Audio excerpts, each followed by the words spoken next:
Sure, I do.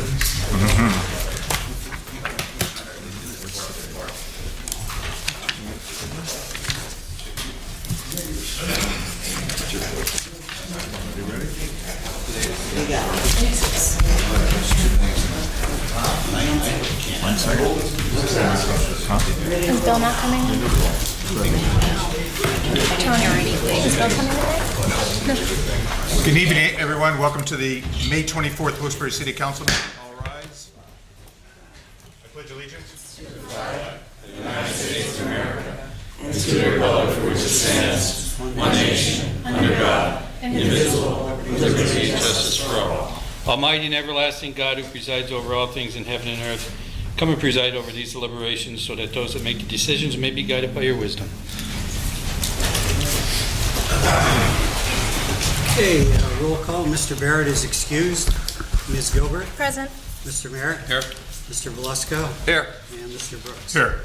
Also in attendance tonight is Administrator Ted Wemple and Assistant City Clerk Catherine Payne, Administrative Assistant Lisa Sanfilippo. That's it. Community Police Officer Bob Collins. Police Officer Mr. Collins. Bob Collins. Thank you very much. Good evening and welcome to all. Tonight's meeting is a regular session of City Council. Please turn off all cell phones. According to the First Amendment, this meeting is a limited or designated public meeting, as all regular sessions of City Council are. Council may establish rules and procedures per the First Amendment and the City Charter and Administrative Code. The chairperson is the presiding officer of the meeting. As a City Council meeting, specific rules and procedures of council are followed. The list below are examples of important council rules. They are not intended to be a complete list. Persons addressing the council shall limit their address to 5 minutes. All remarks shall be addressed to the council as a body and not to any individual member thereof. No persons are allowed to address the council from beyond the rail, except the speaker at the dais, who has the floor. Preservation of order. The chairperson shall preserve order and decorum, prevent attacks on personalities or the impugning of members' motives. Points of order. The chairman shall determine all points of order. Persons authorized to be within the council rail. No person except city officers or their representatives shall be permitted within the rail in front of the council during any meeting without the express permission of the council. Finally, in order to be heard by all here in attendance, as well as to be picked up by the microphones and recorders, when members of administration are speaking, please stand up and speak into a microphone. And council will speak into their microphones at the table. Does anyone from the public wish to comment on legislation pending before council tonight? Okay.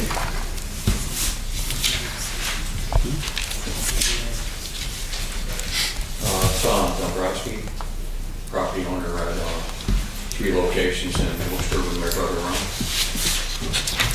Sir, this is your first time here? Yeah. It is about something that's already on the agenda? On the agenda, okay. The ordinance. The 2 ordinances. Yep. Yeah. Good. I took pictures of houses immediately next to one of our properties we own at 37, 46, and 48 Murray Street. And I have one with me here today. Is Joyce here today? No. I had one set for her, and I brought Ted. One set for him.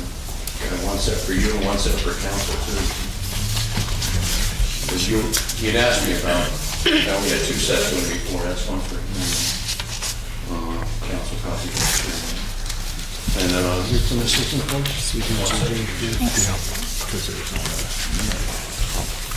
Well, anyway, long story short, can you give this one to Joyce at all, or as a separate issue? It's separate, somebody could enter tomorrow? Because this is already what she does. So anyway, long story short, the photos I have, and I have my own copy here to refer to, show a fire which happened, I think it was 12 years ago, according to one of the neighbors I was talking to, at 46 Murray Street, and it spread over to 48 at the time when it happened. And there was severe damage, as you can see in the photos, and feel free to pass them through each council member. Severe damage to 46 and a decent amount of damage to 48. But long story short, nothing's been done since the 12 years have passed regarding demolition or some type of repair to these two structures. And in the process, you know, as you can see by the picture, there's not even any second floor windows boarded up at 46. There's siding burned out for 48. I don't understand why 12 years have gone by and nothing's been done. And we're an immediate neighbor to there. We're only living at 225 Jones Street. So the back of our building is about 40 feet away from 48's property line. So, you know, we're affected by it, but the neighbors, when I was there taking pictures, the one neighbor from across the street, 3941, there's a double block. She asked me, do I work for the city? Because I was taking pictures. I said, no, I don't work for the city. But she kept going the whole time I was taking pictures. There's 18 of them there. And she was telling me about the different issues going on. And I'll say it in front of the reporter, even though technically it's not really something I should say, but she, according to what she said, there's drug use going on at 37 and at 48 as well, according to what she said. And she said that the front door of 37 is not secure, so you could walk right in. She said I can walk right in, but I didn't take her up on the offer. But 48, as you can see in the pictures, the first floor and the second floor windows are both open, so you can push open the first floor window and climb right in if you want it. So I take her at her word. I've seen her before, but I don't know what her name is. But anyway, this neighbor, I believe, is telling the truth, and I think there is drug use going on at 37 and at 48.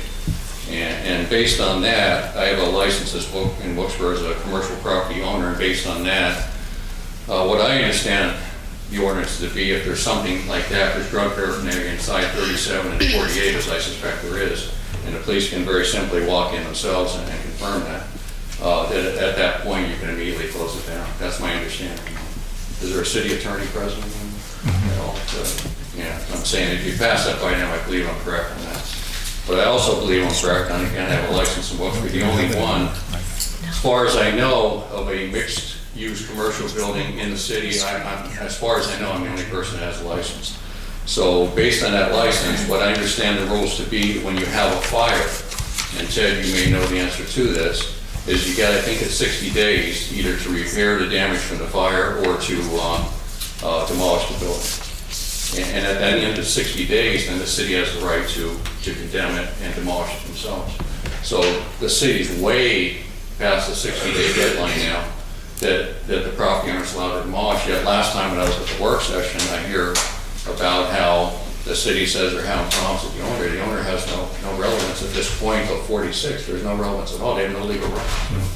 And if the city attorney was here, he can back me up on that. I'm saying as a licensed person, I know this is the way it is. And without a city attorney here to back me, counter anything I'm saying, I think we have to pretty much go with what I'm saying. In addition to that, as I was telling former Chief Barrett after the work session, because the second floor windows are open on 46, there's freedom for birds and pigeons to fly right in, and I'm pretty confident they're living there. It's our 52nd year of owning rental property, and I can say with 99% certainty that they're living inside there, and I don't think that's right to any of the neighbors to allow that to continue. You know what I'm saying? I don't think that's proper. Mr. Dombrowski, we allow 5 minutes, so. Am I over 5 minutes? Yeah. Are you urging us to vote yes or no on that ordinance? I don't know specifically what the ordinance is, other than I'm trying to get that included in demolition for 37, 46, and 48 to demolish those three, included in that grant, using that grant money. Okay. And I don't know specifically what the ordinance is, other than what I see that doesn't say. So there's a public comment period for that particular budget. So speak directly with Joyce. You can put it in writing. It will go into the full report as well. Going to the full report. Yeah, that's pretty much the full report is what they go by to see who gets approved for demolition and all that stuff. Okay. So do that. So I'll speak directly to Joyce. Yeah, I'm sorry. Yeah. Tom, those are the same house numbers that you sent to me, right? I sent initially 46 only, Right, and but then, then I sent after that 37 and 48. Okay. Based on the testimony of this next door neighbor. I okay, can't guarantee she's correct, but I'm pretty confident. I've seen her before, and I think she knows what she's talking about. okay. I'll also pass it along to Joyce. Yeah. She said the council members can pass along residents' concerns as well, so Okay, well, I'll thank pass you. it along, or no problem. Yeah, because, you know, like I say, I'm pretty confident she's telling the truth, and I don't see why she would make it up. She didn't know I was coming here, just came Right. out of the blue to take pictures. Sure. All right, But thank you for passing it along. all right, no problem, thank you. Thank you. Yes, Mr. Wall. Just to follow up on that, after discussing this with him a little bit after the meeting on Tuesday, Joey Rodano has already been up to 46 at least, and I think he was looking at those other properties. Who was that? Joe Rodano, he runs basically our neighborhood impact team. Oh, he runs it. Right, so he's been up there, we're just waiting to hear back from him, but I think he was up, he may have even been up there yesterday, so. I think I'm correct, that after 60 days, that's it for the owner's right. As far as I know. Yeah, we can check into Yeah, that. Joe can look into it with the attorney. Great. Thank you. Anyone else on pending legislation? Sam? CD, Community Development Block Grant Program, can that be amended now at all or not? I mean, why are we bothering to put this on there if it can't be amended? I wasn't able to make the original hearing. So can things be added to this, or? This is the first. This This is is the first reading. our first reading of it, so I would recommend, I know there's not a lot of money available, but this is a pretty wide open, as far as purpose goes. I assume that nature of projects, there can be a wide scope of projects here, right? I assume tree planting can be incorporated in this. I don't know if it is. I know there's going to be some, Ted indicated to me that there was going to be some park improvements. I don't know if that includes tree planting.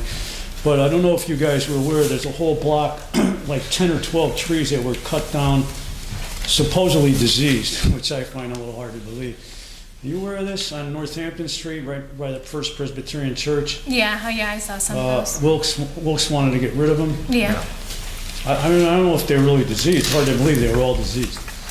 Well, they were all cut down. I would think, in other boroughs, like in boroughs across the river, like Kingston and 44th, very conscientious of their tree planting program, unlike this city. And I would think that it might be a good thing to include tree planting, if not in that block, somewhere else in the city, perhaps.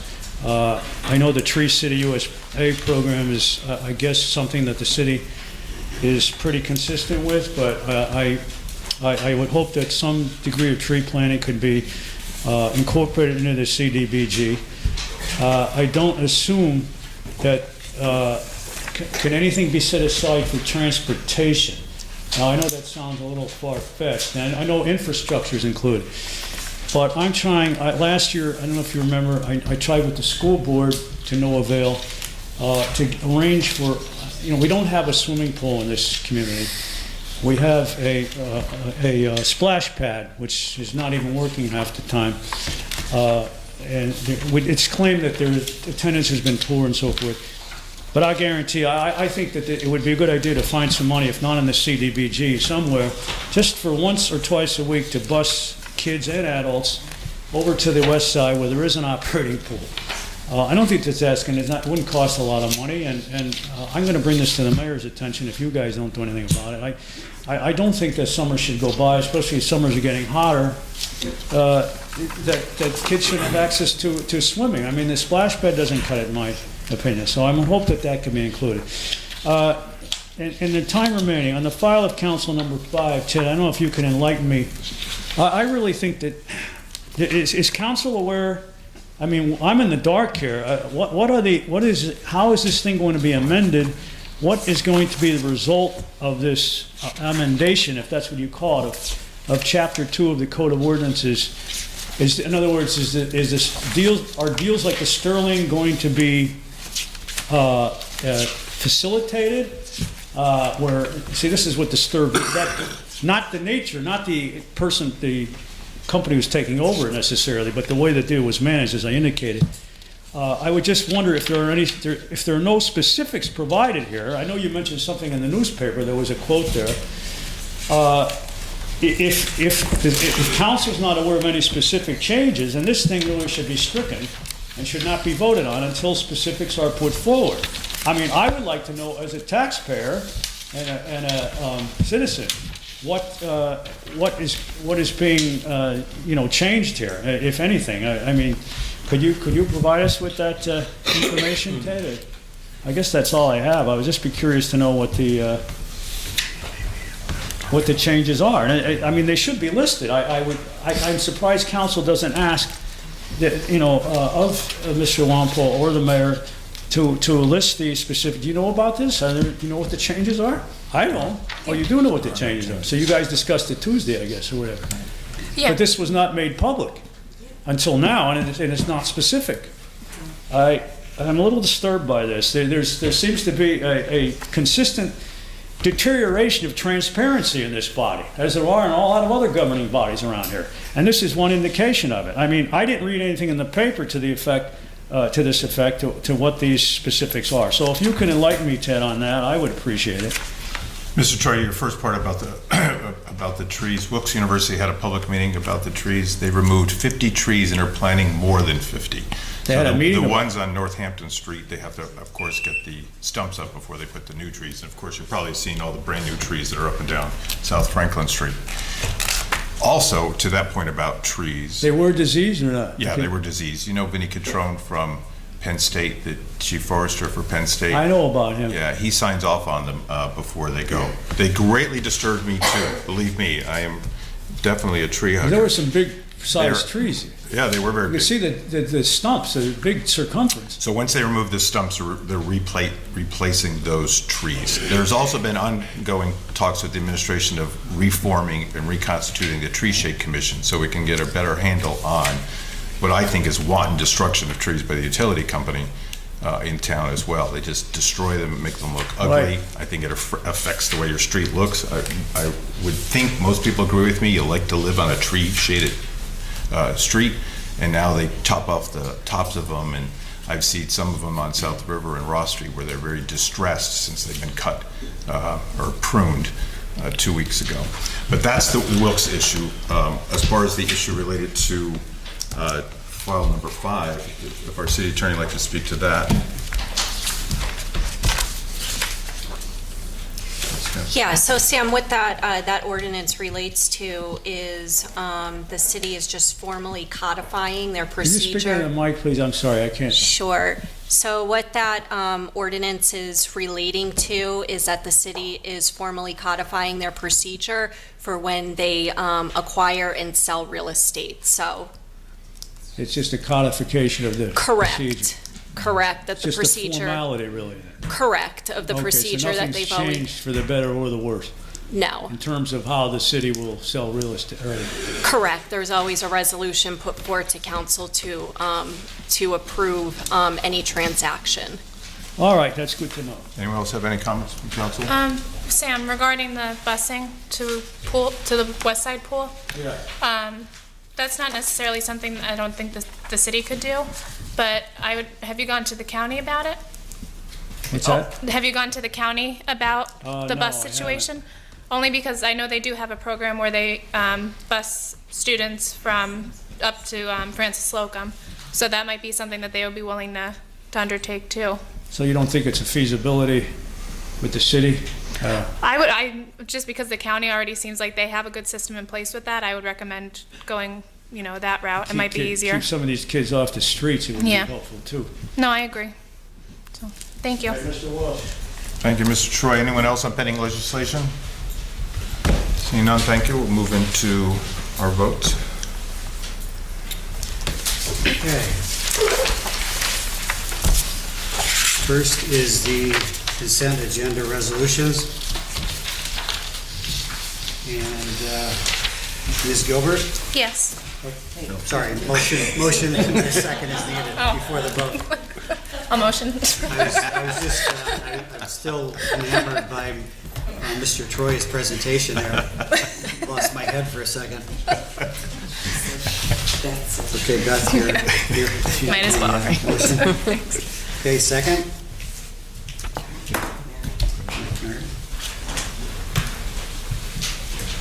Okay, Ms. Gilbert, Yes. Mr. Merritt, Yes. Mr. Belusco, Yes. Mr. Brooks. Yes. Okay. Next are the two ordinances. The first one that would be taken would be the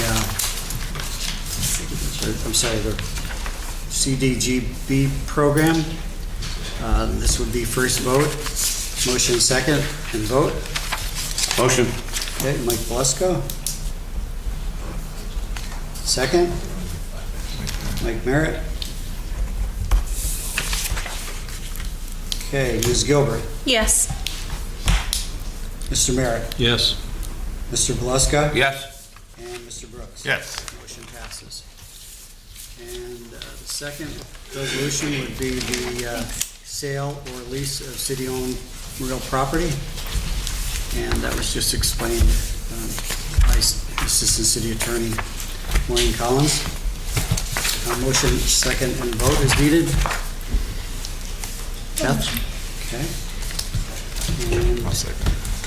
yep. And Tony, second. Ms. Gilbert? Yes. Mr. Merritt? Yes. Mr. Belusco? Yes. And Mr. Brooks. Yes. Motion passes also. That's it for the formal voting. A presentation by council members. Councilwoman Gilbert. Yeah, Ted, I just have a few things for you. There's a particle board desk on the South Street Bridge. It's off to the side, like on the sidewalk there. 311 East South, I believe that's the property that was caught on fire. It still hasn't been secured by the owner. It really does look like it's a hazard to the public at this point, so if we can get that straightened out as soon as possible. Also, there's high grass on the corner of Park Ave in Northampton. I believe it's city-owned. And on the other side of East Northampton, potholes going down the hill on the corner of East Northampton and Sheridan. If we can get those temporarily patched. East Northampton and Sheridan. And the potholes are on East Northampton.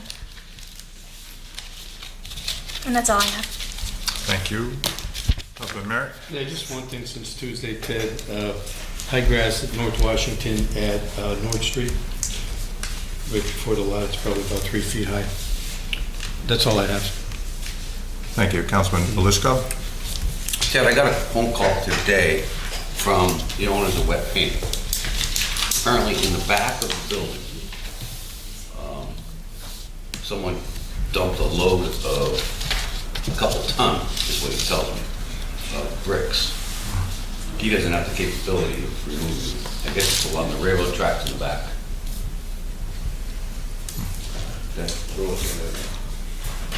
That's all, Tony. All right. Thanks. Nothing for me. Public discussions? Rick Volker?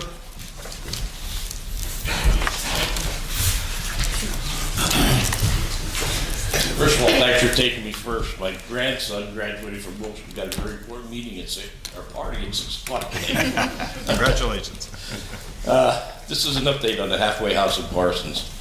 At our meeting on March 23rd here at City Hall with Mayor George, Mr. Barrett, Mr. Merritt, Mr. Walpole, Mr. Harris, and the city attorney, Mr. Henry, and the two reverends, Nickel and Roach.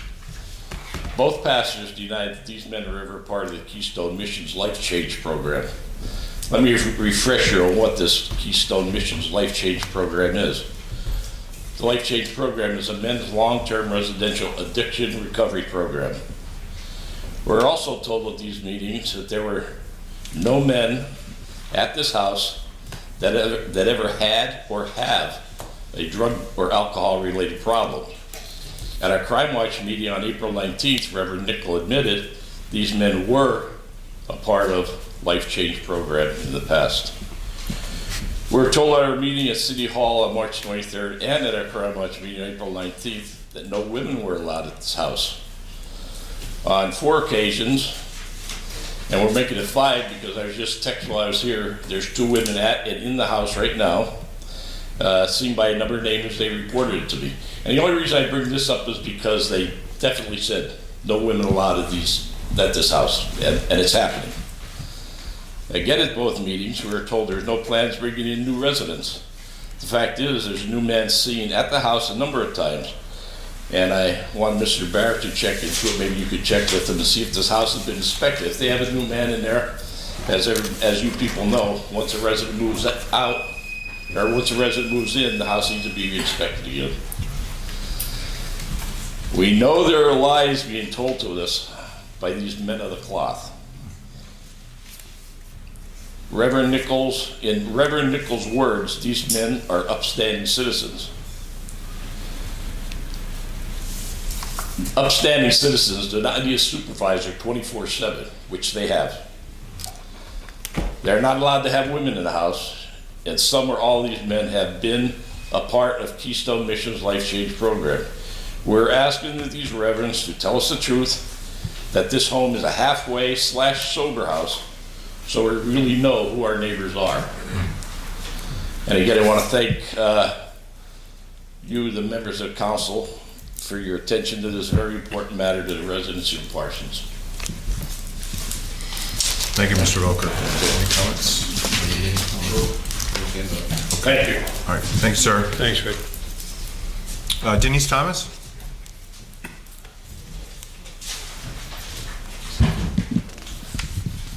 Thank you, Mr. Chair.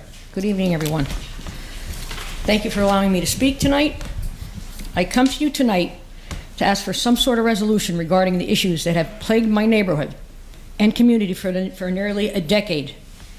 We have asked for help previously in the past to no avail, or to just get a quick fix. My home is located on Lehigh Street, between Park Ave and Wilkes-Barre Boulevard. We call ourselves a rose between two thorns. We now refer to our neighborhood as ghetto, cartel commons, a third world country, a freak show, and any other unfortunate titles that are out there. My 86-year-old neighbor will not leave her home. She will not leave her home, not even to buy groceries. She has them delivered because she will not leave her home, for a long period of time, even for a short period of time. She's one of many prisoners in their own home. My other elderly neighbors won't sit on the porch for more than 10 minutes. If they see that I'm outside, they see my siblings are outside, they'll sit for a while, but they'll go right in it. They won't stay out. If my mother was home alone, she'd be doing the same thing. On one end of the street, we have what we call the invisible item store, where their customers practically have nothing in their hands when they leave with traffic all day and night. Illegal quadruple park blocking driveways and fire hydrants. An alley next to my house, Ivy Lane, that has more traffic, both foot and vehicle, than the San Diego freeway. I've witnessed, along with my neighbors, drug deals, shootings, shooting up, sexual acts, and have been bodily threatened. On my property, which runs alongside Ivy Lane, are multiple prostitution acts, drug use, and drug dealers. I have to go out every morning. Now, this is killing me. I have to go out every morning onto my property, on my lot in an alley, to make sure that all the used syringes are cleaned up, along with knives and spoons and lighters, and throw away and dispose of properly before a child who walks to school mistakenly picks something up. I've been doing this for 4 years. There's also a tremendous amount of legal dumping, and I applaud you, Ted, for helping me with that. The greenhouse across the street, with countless people living in it. Their men return every spring through fall and are constantly walking back and forth to the invisible item store. There's also heavy traffic and yelling and screaming constantly. Then there's Hudson Street, which is probably the worst street in the city. We call it the third world country and the cartel commons. Many of my neighbors were told about a year ago by the numerous tenants on the lower end towards Lehigh Street that they own the hood now and get their asses back into their house. It's none of their business, and stay in your homes until we tell you to come out of your homes. Let me add that my neighbors on Hudson Street are also senior citizens and are also prisoners in their own homes. My other neighbors on the other end of Hudson Street are hardworking people that are also being harassed constantly. The conditions on Hudson Street are absolutely deplorable. On the bottom of Lehigh Street, we now would have what I believe is our 2,000th barber shop, because we need another one in the city, where everyone from New Jersey has to travel in order to get a cut, play pool, or purchase clothing all night and early morning. The barber shop's never open during the day, especially in the morning. This barber shop was previously on Stanton Street and was cited numerous times and evicted. I'm still trying to figure out how zoning was approved. On one late Saturday morning not long ago, I had to sit on the bottom of Lehigh Street for approximately 22 minutes until they felt like allowing traffic to move. Now regarding Park Ave. This is between Hill Street and South Street. We call it the Freak Show. Tenants of the buildings dragging picnic tables street side, where they drink alcoholic beverages out of the open containers, have and sell costume jewelry stands, barbecue on porches, setting one on fire briefly just to hose it down and just to continue to barbecue.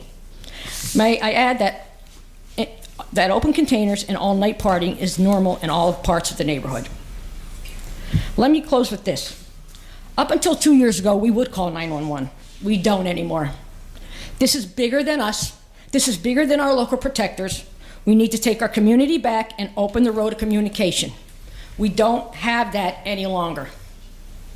It's pathetic when my children that I help my niece raise are so used to hearing gunshots at night.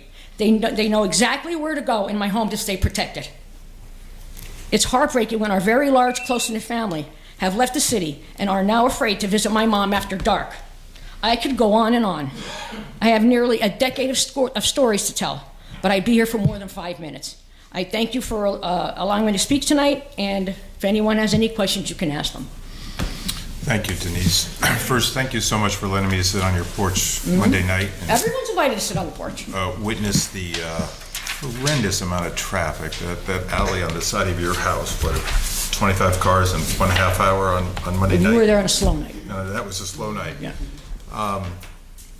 I've already talked to Ted about this, and I want to see the mayor, the chief of police, our commanders meet with the neighborhood in public. I understand we could have St. Anthony's Church as a community meeting, paper the neighborhood, and have people come out and work towards a resolution of this. This is almost a decade, Tony. Yeah. You know, Mr. Brooks, it's almost a decade, and it is so disheartening.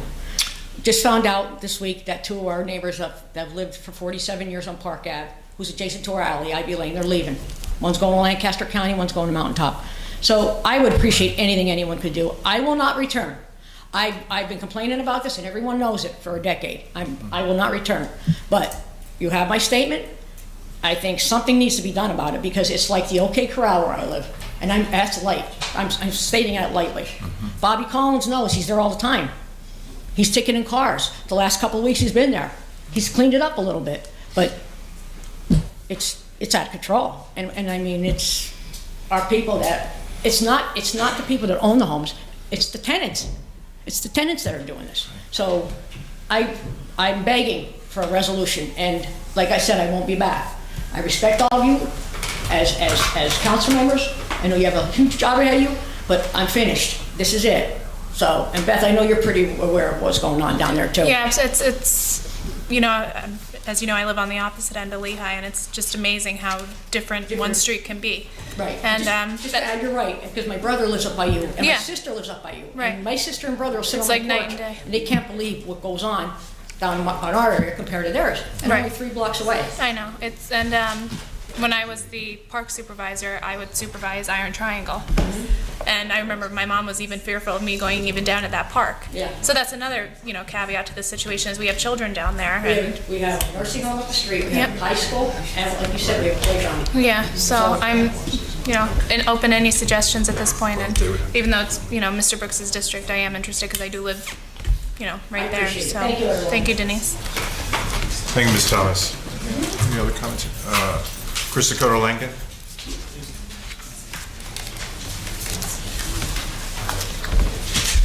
Good evening. I'm here to speak to you in person regarding the urgency of the issues that need our attention today.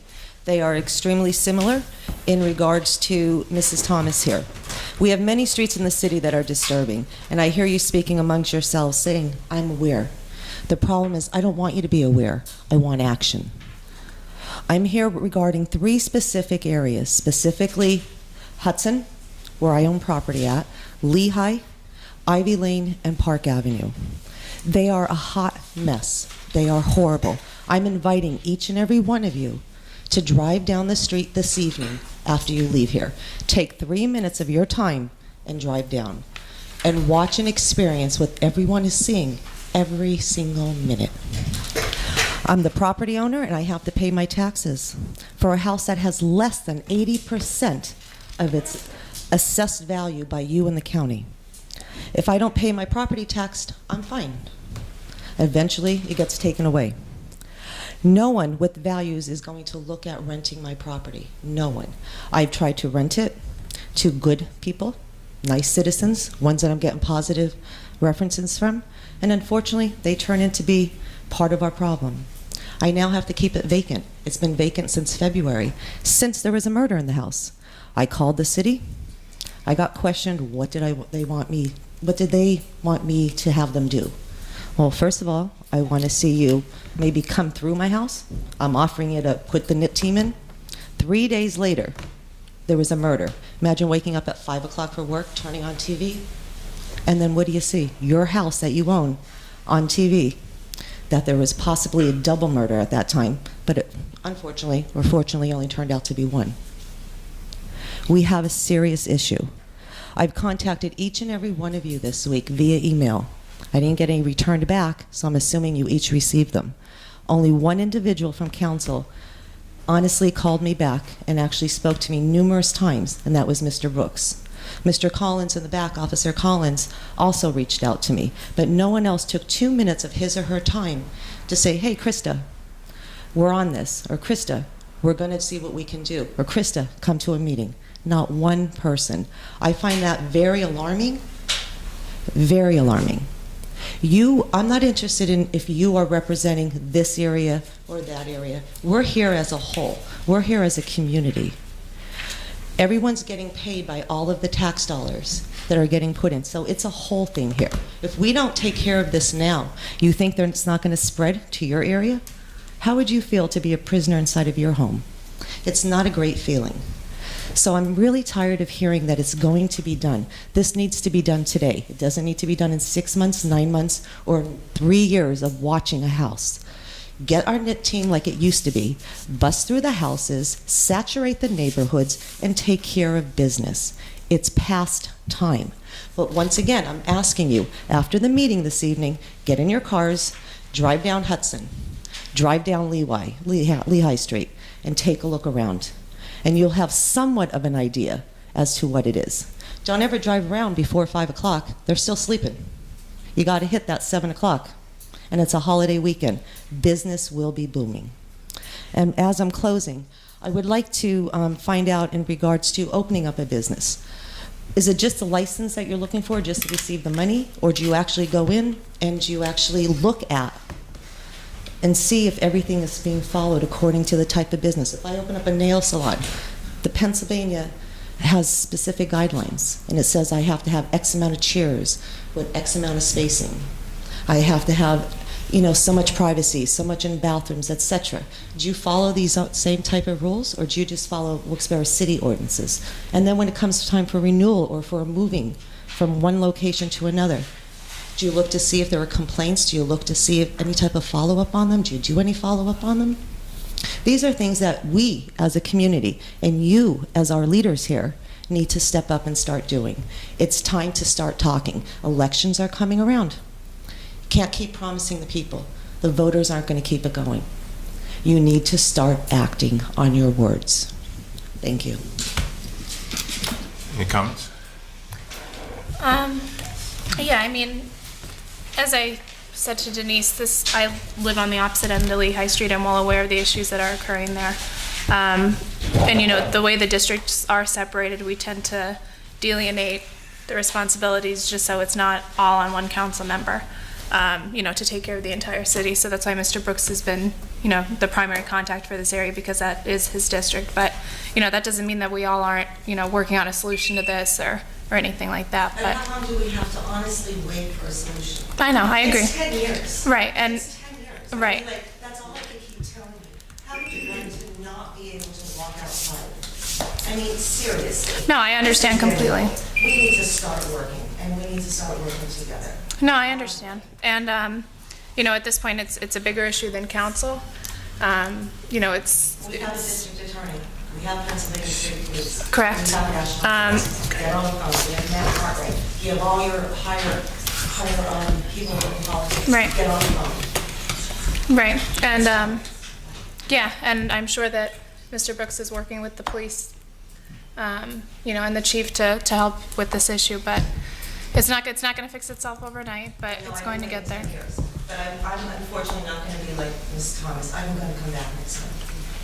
So the one point you bring up that, Mr. Wample, I think we definitely should look into and see if we could tweak this. The fact that we closed down a barber shop on Stanton Street, and then it just moves 3 blocks to Lehigh Street. There a lack of communications or some kind of sale phase checking out system that we could look into, because the same problems had just moved out 3 blocks. And last night, that place was atrocious. So just something to Yeah, we can think. have a discussion with Maria and Tim and see what legally we can do. Right. But, and that's what we're bound by. I mean, you know, whether we can or cannot do anything to stop some business from moving, if they're doing it, you know, according to the zone. I mean, I don't know how you stop that, but we'll look into it. And just one other thing that I'll had a conversation with the chief yesterday, conversation with the commander. The mayor has conversation with him yesterday as well, because, you know, we know this is in, and we've talked to Linda and Tony over the last couple of days. I know it's not going to give you a lot of comfort. It's on their radar. I mean, we can't say a whole lot from some of the things that are going on. We get impatient. I would be the same way, right? If it's in my backyard, I would want it done tomorrow. I would want it done today. Well, And we've been asking Mr. Walpole for 9 years out of 10, and it's still nothing. It's nothing. No one does anything. Okay. Come for a quick fix. Right. So, I mean, we can go forward. I can't go backwards, right? I only know to go forward. I can't change what may or may not have happened in the past. But it has, I'm trying to come up with a company where it's got the attention and there is stuff happening. I just, you know. I know, I get it. But again, it's, you know, Denise, you and I have talked about this, right? Yeah, It's, many times. if it was my mom, Oh, right, same thing, right? We would want it done today, not even tomorrow. yes. But we've had extensive conversations with the police department, so, you know, unfortunately, that's all I can say at this point, but it's. I get it. Thank you. Linda Joseph?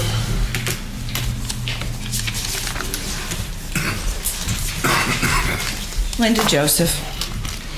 I would just like to give my personal experience on what Denise and Krista were talking about. I was sitting on Denise's porch last Friday, about 5:30, between 5:30 and 7:30. My first observation, Denise is correct.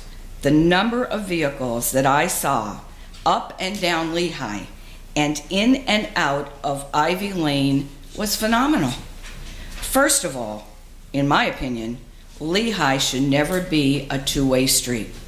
That street is, if you're lucky, it's the width of 2 cars. And when you've got them parking, forget it. You can't, everybody has to pull over and they're speeding. They were speeding up and down that street. It was unbelievable. I don't even know how our emergency vehicles could get through there, seriously. I know that's probably a traffic committee thing, but it really needs to be looked at because that is a problem, especially with what's going on both ends of that street. It's just become really crazy. My second observation was the store at Lehigh and Park Ave. The action on that corner in just the 2 hours I was there was astonishing. Cars and people coming to that store and back out in a flash. Parked the wrong way, on the sidewalks, blocking the street, gathering in front of the store, screaming, fighting. That was all in the 2 hours I was there. The third observation was the barber shop at 99 Lehigh. So when I was going home, I was going down Lehigh to go to Wilkes-Barre Boulevard. I got as far as Hickory Street, which is the street before the boulevard, and I could go no further. Cars were parked on the right side, and cars were parked in front of the barber shop. If a bicycle fit through, maybe, but we were going nowhere. So, of course, I went down Hickory. Denise said she sat there for 22 minutes one day because it's the same situation. Can't get through. So, and this has been brought up in the discussion, and this is my issue. How are these businesses allowed to open? As Tony said, the barber shop was on Stanton, on the corner of Huber and Stanton for about a year or more. Police were called to that area continuously, and sometimes more than once in a day. Neighbors were attacked on Huber, ended up in the hospital, ended up filing charges. They were harassing the neighbors physically and verbally. They were threatened with guns. Shots were fired. They were riding quads all over the area on the sidewalks. Code enforcement called, can't even tell you how many times. Finally, the landlord evicted them because the neighbors were on them and nothing was seen to be progressing. So, as Tony alluded to, how are they allowed to open on Lehigh Street? I had heard that they were moving because people saw that they had a sign in the window on Lehigh. So I notified some of the residents to watch out for the zoning hearing, to be able to come and voice their opinions or that they didn't want this to happen. Well, the next thing I heard is that they're in there. Well, there was no zoning hearing. Okay, so I called Ted and I asked him, can you check? And Ted did. He checked with Bill Harris, and Bill Harris came back and said it was approved in 2015. That building was empty for over 30 years. I don't know what was approved in 2015, but this is now 2018. This business had a history of severe problems on Stanton Street, and who knows where else, from wherever they came. So who approves the business to open? Does anyone investigate the past locations or the police records before allowing a business to open in another neighborhood? Does the zoning board, or those who issue the occupancy permits, do its due diligence before approvals are granted? For example, did they go to the location and look to see if there was enough parking? Because that definitely is not the situation. Allowing businesses with prior issues to move out of one neighborhood and into another, bringing the problems to that area, is destroying our neighborhoods. Lifelong residents are being driven out of their homes or living as prisoners, that was what's said. Anyone who knows me knows that I always have an optimistic, positive attitude toward this city. But the one negative we cannot deny here is our many neighborhoods whose quality of life is being severely destroyed. Thank you. Thank you, Ms. Joseph. Any comments? I do. It's a tough situation. We have to operate under the law, okay? I will tell you, and I will defend Bill Harris as long as the night is, right? Bill does his job. Bill follows those zoning guidelines. You say it was approved in 2015. I don't know if that means that there's a limit on it. I don't believe there is. If the zoning was approved, that's the zoning that's in place in that particular lot at that time. I don't believe it has an expiration on it. So to make the insinuation that that is now something wrong that the city did, I think is wrong. And that's not fair. And he does his job. He'll follow it, whatever guidelines they can do to make sure that we're not discriminating in any way, shape, or form. If that business is in the same name, I get it. If it's not in the same name, I don't know how you make that, discrepancy. But that being the case, is there any other thing done to check, like I said, as to how this business operated prior to moving to there? That's the main one. If that is something that is allowed for him to do, they do it. Okay? We can't make the rules up as we go along. I'm with you, 100%. But, so we don't find our butts in court right? We're gonna follow that. Bill Harris is the, you know, he's an expert at what he does. We'll have more conversations, and I'll get some information to you as to how that can be allowed.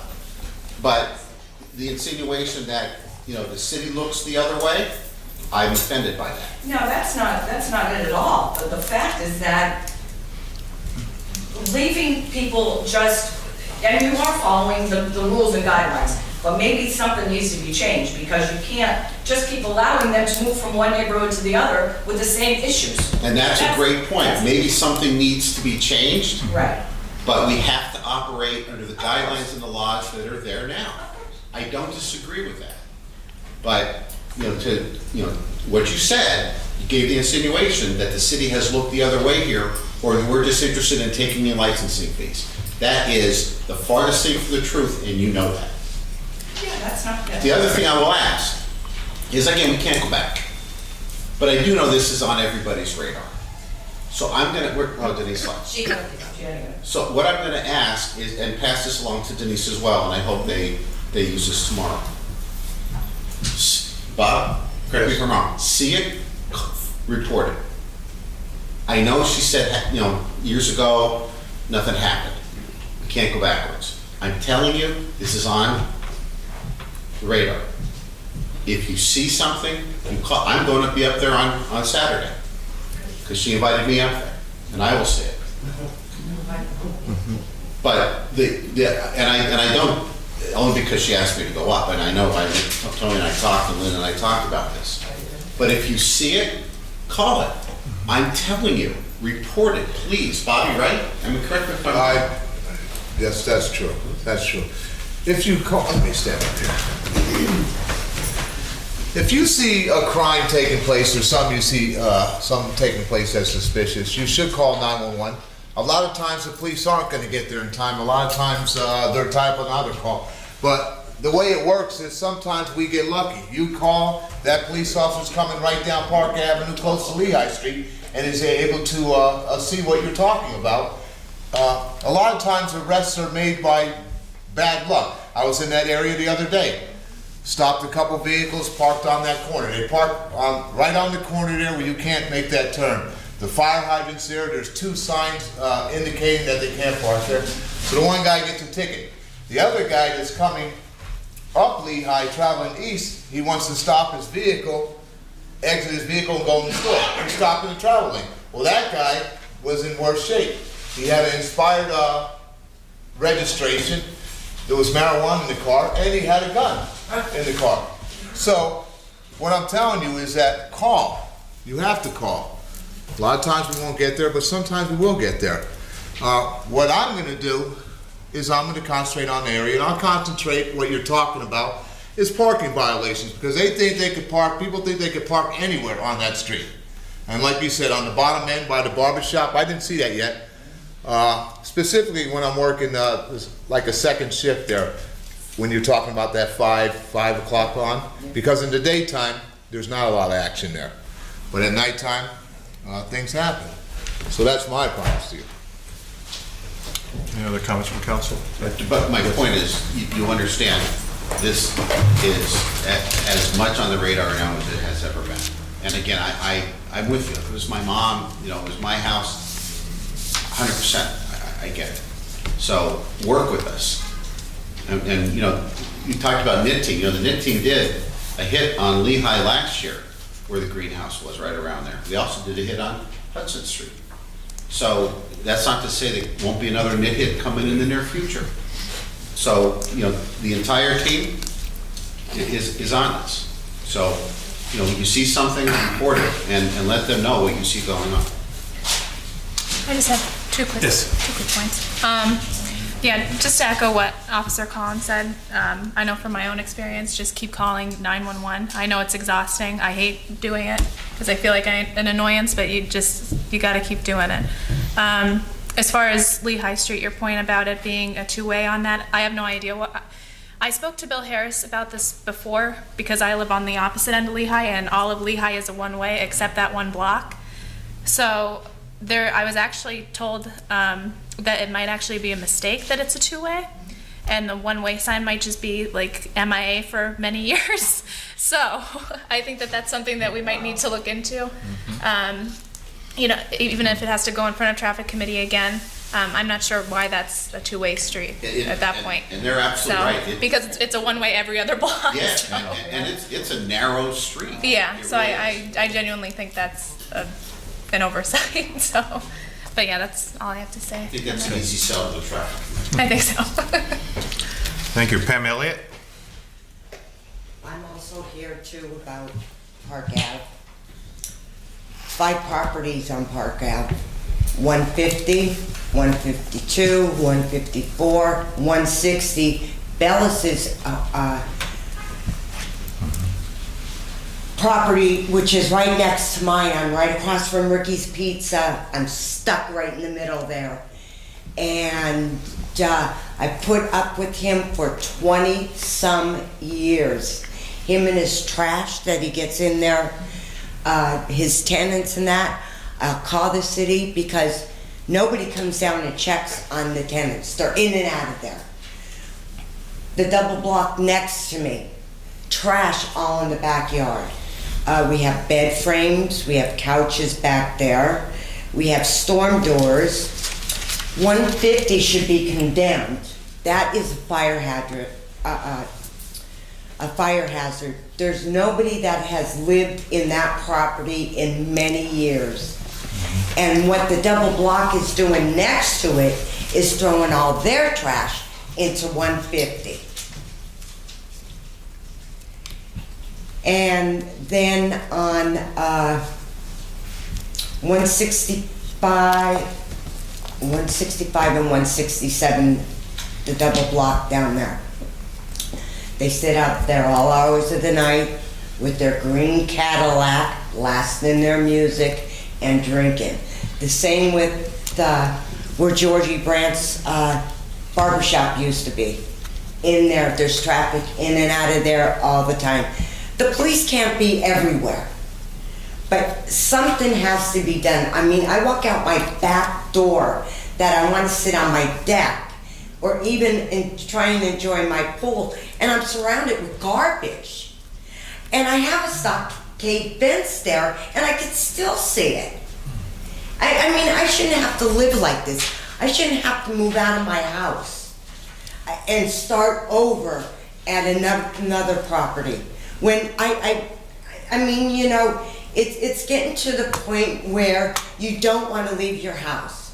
And my husband got a gun.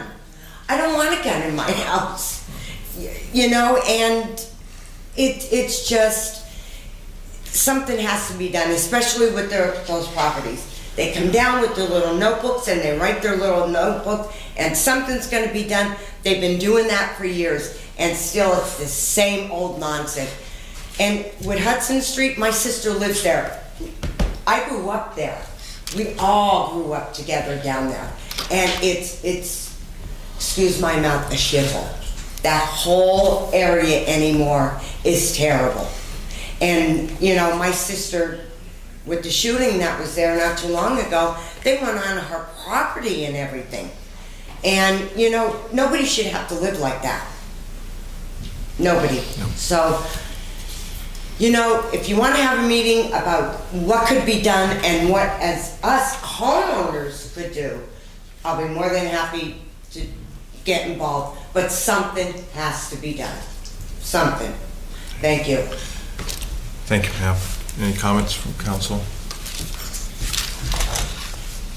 Tom Dombrowski, you want to speak again? No, I just put myself here. Okay, sir. In case I have anything extra. The only thing I wanted to add is just, I think 4 people mentioned Hudson Street. I don't even know where Hudson Street is, but it sounds like Hudson Street. No problem. Where is it? Yeah, okay. I know where Park is. I know about those issues. You know. Thank you. I don't know about Hudson. It's right up on Park Ave. Also Park Ave, you know. Mr. Walsh? Nice to see you, sir. It's been a while since I've been here. Did you miss me? Well, certainly. I can imagine. I'm going to ask members of council, would you indicate by raising your hand as to whether or not you know what I'm holding in my hand? Is that the American flag? Yes, sir. I don't see any hands raised. Come on. How are you, Mr. Ryan? I didn't see you raise your hand. I have an American flag. Well, in front raise of your my- hand. I have That's an all I American ask. flag in front of my house. Simple thing. Thank Very you. simple. So you don't know, you still know that the American flag exists, but not in the city of Wilkes-Barre. The streets are barren. Central City, there are no flags. And we have a holiday coming up commemorating the sacrifices of millions of Americans. And this city could care less. And they've shown that because in past years, until several years ago when I instituted the flag committee and we raised enough money for flags and we had the streets well covered, now it's gone, now they're all gone again. And nothing's been done. What is it? Do these sacrifices mean anything to you? They gave their lives. I go up to the hospital frequently. I've been having some health problems lately. And there's a man up there, he's 101 years old. You know what he's doing? He's volunteering to take care of his fellow veterans. I'm 93, and I'm still doing things around my property. And this vacant home next door to me. I clean their sidewalks and clean their yard. I don't know what's the matter. Why can't the city get off their butts and start doing things? There's a home property next door to me that's been dilapidated for quite some time. They have been doing some improvements, but it's on the interior. And I brought to the attention a year or two ago, there's trees in the back of the house about 100 to 150 feet high. And I worry about they might fall on my home. And the other night, or not the other night, a few weeks ago, one of the trees did fall, but it didn't fall on my property. It fell in the house next door. That could have landed on my bedroom and I could have been killed. And when I brought it to the attention of the council, and when I brought it to, I think it was the bank, they said, we can't do anything about a potential. I said, that's stupid. That takes an action before something dreadful happens. Talk about stupid. Why aren't there any flags? Why haven't you done anything about the flags? Give me an answer. Why? Why? What happened to the flag organization or committee that you were going to organize? What happened? I don't hear anything. Yeah. Why? Why is it? Doesn't the sacrifices of these men and women mean anything to you? They gave their all, and they're still doing it. I'm 93 years old, and I'm still active. I don't know what's the matter. You don't seem to care about anything except Central City. Polish Central City up. Make it look beautiful. Draw the trade in, the business. But what about our business? We patronize those stores too. And we shouldn't be neglected. I'm sick and tired of seeing this, our city without the flags on these holidays. I served my country and I served it proudly. And I took part in the Battle of the Bulge. I know what war is. And it makes me sick when I see what the attitude of so many Americans today. Our country is going downhill. And it's going downhill at a rapid rate. And we better start waking up. We're going to be, it won't affect me because of my age. And my children and grandchildren. That's what I worry about. We've got to revitalize. We've got to invigorate into the people what this country means. It's the greatest country in the history of mankind. And we're losing it. And because there's so many don't care. They just don't care. I pray every night, ask God to protect our nation and protect our men who are serving to defend and protect our country. I have my family history of 46 people, members of my family heritage served in the military. 46 of them. I have a grandson who was wounded in Afghanistan. I've got others served in Iran and Iraq. Grandchildren. And I had children. And I had brothers who served. We believe in it. My father embedded in me, Jimmy, but stand behind your country. Because if you lose this, you're going to lose everything. Get behind your country. Show that flag. It's the symbol. It's a reminder. So please start doing something about it. I'm sick and tired of this apathy on the part of the American people today. Thank you. I'm going over now to the dedication over at Kingston of the honor roll that was destroyed years ago in the flood. They're rededicating that honor roll. My name is on that. I'm going over there now. Thank you. Thank you, Mr. Walsh. Have a nice Memorial Day. John Sikorsky? Oh, I'm sorry, was there any comment?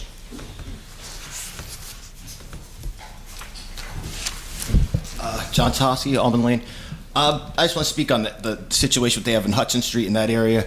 I rode my bike up there like 2 days ago, and I just took a quick look down Hudson Street, and it looked like there was a car in the middle of the street and like 10 people in the middle of the street.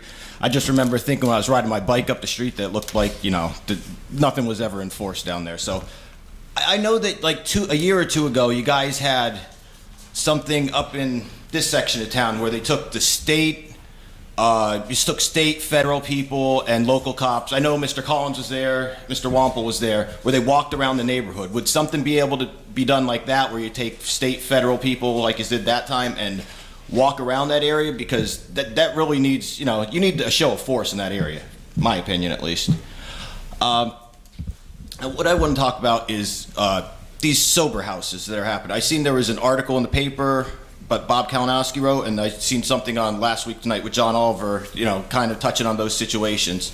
And it seems like there's not any, you know, regulation at all. It seems like it's just anybody could open one. There's no, you know, you don't need anything. Anybody could just open one. I think that the city should look into making some kind of ordinance where there's a process that has to be done, where anybody just can't walk into the city and open up a sober house. Like in the article that Bob Kalinowski wrote, a girl died in the sober house, and then by the time her parents got there, all her things were stolen. So it you know, that sounds more like a flop house than a sober house. And you know, if nobody is keeping track of what's going on in these houses, or the city's not regulating and doesn't know where they are, we have no clue what's going on. You know, people could be just being, you know, doing drugs when they're supposed to be sober, like that girl, you know, I guess was doing. I don't want to get, you know, go too far into it, but that is an issue that really needs, you know, there needs to be some kind of legislation, because, you know, not doing anything isn't an answer. You really need to know what's going on, you know, what is going on with these places, who's operating them. You know, they were mentioning about a drug place. You know, drug places could be just sober people could be going from sober houses to picking up drugs to sober houses, and nobody's, you know, there's no regulation. So I really think we need to look into some sort of legislation on keeping sober houses, at least out of R1 zoned areas, you know, in the resident, you know, just regular resident areas. And one other thing, the old train station over here on the boulevard, Wilkes-Barre Boulevard, that thing's wide open. Like I just kind of stuck my head in there before the whole. You know, you could walk in the front door, or you could walk in through the basement. Could whoever owns that, could we see if we can force them to tie that building up? Because I'd hate to see another building like that get, you know, fall apart. Because I'd imagine at the very least it's getting water in the basement because it's wide open. And that's all I have. Thanks, John. I'll call the owner of the train station on that. Any other comments for John? Regarding what you proposed about the sober houses and the halfway houses, I agree 100%. I have been researching different legislation that can be passed on a city level to address it. And I know Bill Barrett, he's been looking into it too because of the situation up in his neighborhood. And to speak to your point about, that woman who passed away, it happens all the time. I mentioned it before, there was a situation with the halfway house that opened up in the Heights. The paramedics weren't aware that it was a halfway house and they couldn't locate it, and by the time they got to the house, the person who was overdosing had already passed away. So I think that's one prime example why we need to have a list of these properties, know exactly where they are, and we need to make sure that our paramedics also know where they are and our police officers. So I think that, that's something that's high on the priority list, and I hope to introduce that soon, so, yeah. Any other comments? Mike? Anyone else? Just do you know what I'm referring to, where you walked around, you took they had the state and the federal guys and they walked around? Could you call and see if they'd be interested in doing that around Hudson Street in that area? Because that's something, at least it might give these residents a little bit of comfort. That was for some sort of an event. I can't remember what exactly that was for, but. Yeah, that was an event that the chief had coordinated. I mean, that was between all those different, Right. There's a lot of coordination that goes into that. But this, it's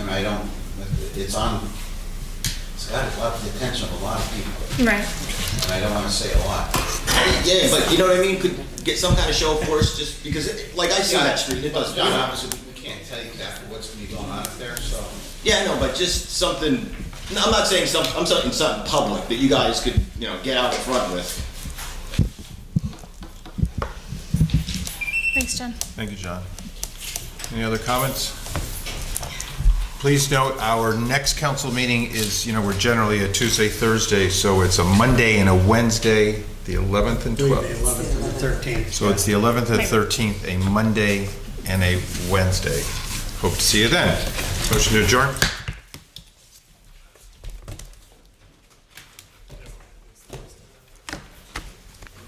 a nice weekend, Mike. You want to do good? I'll probably see you at the parade.